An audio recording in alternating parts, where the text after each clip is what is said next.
அனைவருக்கும் இனிய வணக்கம். அன்பின் ஆன்மீகத்திற்கு உங்களை அன்புடன் வரவேற்கிறோம். இன்றைய பதிவில் கோவை மாவட்டத்தில் கோவையில் இருந்து சுமார் 10 கிலோமீட்டர் தொலைவில் பாலக்காடு மெயின் ரோட்ல இருக்கக்கூடிய மதுக்கரை மரப்பாலத்திற்கு அருகே மேற்கு பகுதியில் மலையின் மீது இருக்கக்கூடிய அருள்மிகு தர்மலிங்கேஸ்வரர் திருக்கோயிலோட நடை திறக்கக்கூடிய நேரம் பற்றின பதிவை நம்ம தொடர்ந்து பார்க்கலாம்.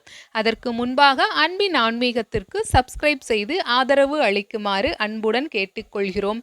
இந்த திருக்கோயில் பல சிறப்புகளை பெற்றுள்ளது. தர்மர் இந்த திருக்கோயில வழிபட்டதா சொல்றாங்க.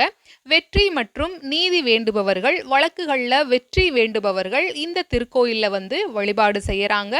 சுவாமிக்கு அபிஷேகம் செய்தும் வஸ்திரம் அணிவித்தும் தங்களோட நேர்த்தி கடனை நிறைவேற்றிட்டு வர்றாங்க.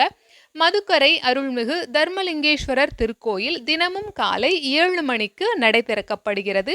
காலை 7 மணி முதல் மதியம் 1 மணி வரைக்கும் நடை திறந்திருக்கும். அதற்கு பிறகு மீண்டும் மாலை 3 மணி முதல் மாலை 5 மணி வரைக்கும் நடை திறந்திருக்குங்கிற தகவலை சொல்லியிருக்காங்க. மலை பகுதியாக இருக்கிறதுனால மலை மீது வனவிலங்கு நடமாட்டம் இருந்தால் தரிசன நேரங்களில் அவ்வப்போது மாற்றம் ஏற்படும்னு சொல்லியிருக்காங்க. அது மட்டும் இல்லாமல் திருவிழா காலங்களில் நடை திறக்கக்கூடிய நேரம் மாறுதலுக்கு உட்பட்டது. இந்த பதிவு உங்களுக்கு பயனுள்ளதாக இருந்திருக்கும். ஞாபகமாக லைக் பண்ணி சப்ஸ்கிரைப் பண்ணுங்க. நன்றி, வணக்கம்.